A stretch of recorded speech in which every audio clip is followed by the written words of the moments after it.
Organizational behavior across cultures. A global economy is now a reality.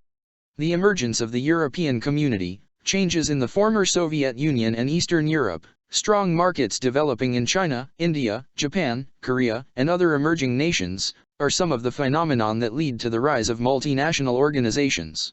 Multinational organizations add new dimensions to organizational behavior. Imagine this. You are a president of a Filipino-owned firm and are thinking about setting up a factory in a foreign country. Would local attitudes toward work and productivity be an important consideration in your decision? How might unfavorable attitudes toward work and productivity affect production operations? Should your firm avoid investments in countries where there are unfamiliar favorable attitudes? Managing technical aspects is easier than managing social factors. The people of the world are organized into nations with its own way, according to its recourses and heritages. There are similarities among nations, but there are also differences. Some nations are economically developed, others are just developing their natural and human resources.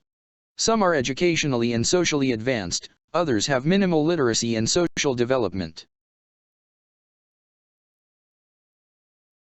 There are some similarities and differences among the nations. In each case, the conditions of work are different because of different attitudes, values, and expectations from participants. Understanding these differences and how they influence international behavior is aided by examination of social, legal, and ethical, political, and economic conditions. In many countries, the social condition is poorly developed. There are major shortages of managerial personnel, scientists, and technicians, and these deficiencies limit the ability to employ local labor. Needed skills must be imported from other countries while the local workers will be prepared. For example, an international firm decides to put up an electronic assembly plant in the Philippines. The plant was labor-intensive, so the jobs it provided reduced the nation's high unemployment rate. The wages were also above standard, the working conditions were good, and the plant was environmentally clean. Additionally, the firm and the host nation comes into an agreement that the company would supply a cadre of managers and technicians to train local employees. These locals would gradually become supervisors, technicians, purchasing specialists, and so on. As this example shows, the lending of skilled people to a nation for training their local workforce may provide a more lasting benefit to its development rather than lending of capital. There is also training multiplier effect, wherein loaned skilled people develop others and those trained locals become the nucleus for developing more people. In judicial systems, some countries practice rapid disposition of cases, in other countries cases may drag on for years. Some countries condone the practice of bribery as way of obtaining and retaining businesses while others strictly prohibit it. Managers need to be aware of the possible differences in both laws and ethical values that define acceptable and unacceptable behaviors in foreign countries. The managers in foreign countries need to become familiar with local customs and practices. Applying their own personal and organizational value system, they must then decide which behaviors are compatible with both parties' expectations and which are not. Finally, they need to recognize that the resolution of ethical issues is not always clear-cut. Political conditions that have significant effect on organizational behavior include instability of government, nationalistic drives, and subordination of employers. On the other hand, a strong nationalistic drive may enforce locals to desire to run their country by themselves without interference by foreign nationals. Inflation makes the economic life of workers insecure. It encourages them to spend quickly before their money loses its value, and this spending pattern on the country's inflationary problem. Social unrest is compounded by enormous disagreement in the distribution of wealth in these nations. The consequences are often varied. Some workers passively accept their situation, while others aggressively protest. In conclusion, by looking at the social, legal, and ethical, political and economic conditions, we will find out that these conditions can restrain the advanced technology and sophisticated organizational systems. They constrain stability, security, and trained human resources that developing countries require to be more productive. One of the most widely referenced approaches for analyzing variations among cultures was done in the late 1970s by Geert Hofstede. In the late 1970s, Geert Hofstede surveyed more than 116,000 IBM employees in 40 countries about their work-related values and found that managers and employees vary on 5 value dimensions of national culture. These are individualism or collectivism, power distance, uncertainty avoidance, masculinity or femininity, and time orientation. Individualism is the degree to which people prefer to act as individuals rather than as members of groups and believe individual rights above all else. Collectivism, on the other hand, emphasizes a tight social framework in which people expect others in groups of which they are a part to look after them and protect them. Cultures that emphasize individualism tend to accent individual rights and freedoms and place considerable attention on self-respect, whereas collectivism heavily accent the group and values harmony among members. For example, in US, there is individualistic culture wherein every person is for him or herself.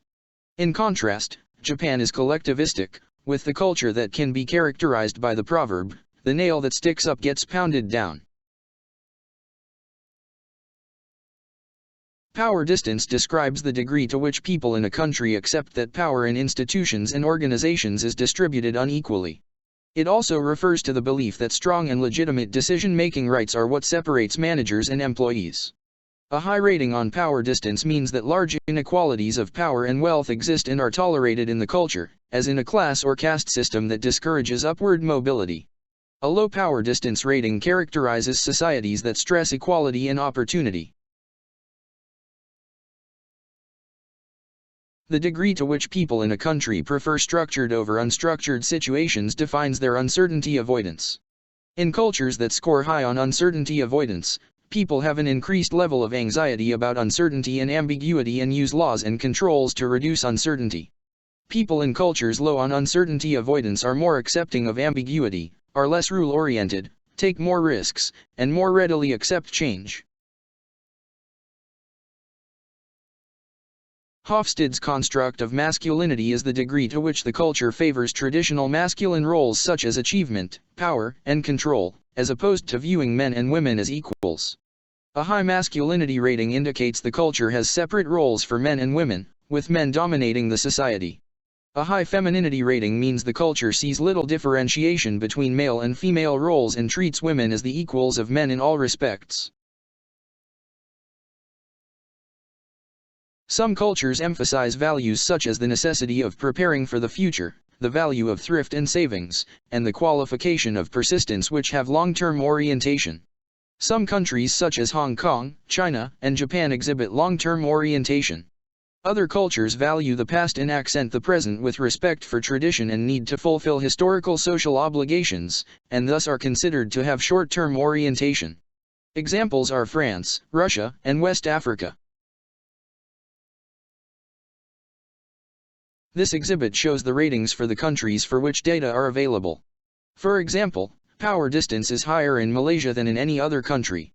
The United States is very individualistic. In fact, it's the most individualistic nation of all, closely followed by Australia and Great Britain. The United States also tends to be short-term in orientation and low in power distance. People in the United States tend not to accept built-in class differences between people. It is also relatively low on uncertainty avoidance, meaning most adults are relatively tolerant of uncertainty and ambiguity.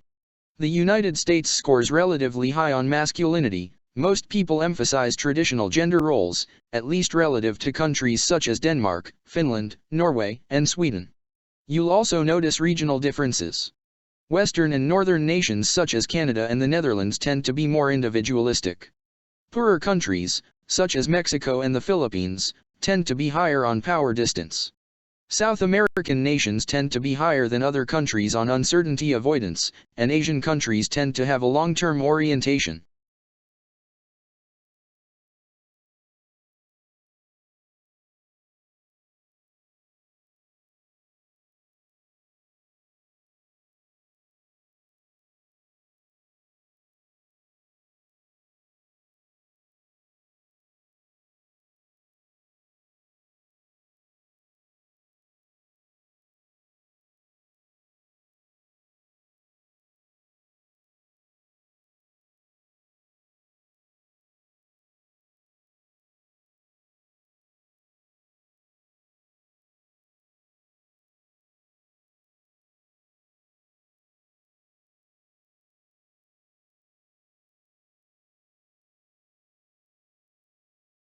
Multiculturalism occurs when the employees in two or more cultures interact with each other on a regular basis. It may lead to difference in leadership styles, communication patterns, and other practices. High-context cultures. These cultures tend to emphasize personal relations, place high value on trust, focus on nonverbal cues, and accept the need to attend to social needs before business matters, like China, Korea, and Japan. Low-context cultures tend to rely on written rules and legal documents, conduct business first and value expertise and performance, like Germany, US, and Scandinavian countries. Parochialism means that the people see the situation around them from their own perspective. They may fail to recognize key differences between their own and others' cultures. Ethnocentrism, on the other hand, occurs when people are predisposed to believe that their homeland conditions are the best. This predisposition is also known as the self-reference criterion. Cultural empathy is the awareness of the differences across the cultures and understanding of the ways in which those differences can affect business relationships. When culture empathy continues, it will result in geocentric organization which ignore person's nationality while emphasizing employee ability in selection, assignment, and decisions. Cultural distance is the amount of difference between any two social systems and may range from minimal to substantial, and it can affect the responses of all people to business issues. For instance, expatriates managers tend to be a little ethnocentric and to judge conditions according to their country standards, and consequently these problems will be magnified. Culture shock happens when employees who move to new job often experience various degrees of cultural shock, which is a feeling of confusion, insecurity, and anxiety. These are related to not knowing how to act and about losing their self-confidence when wrong things are made.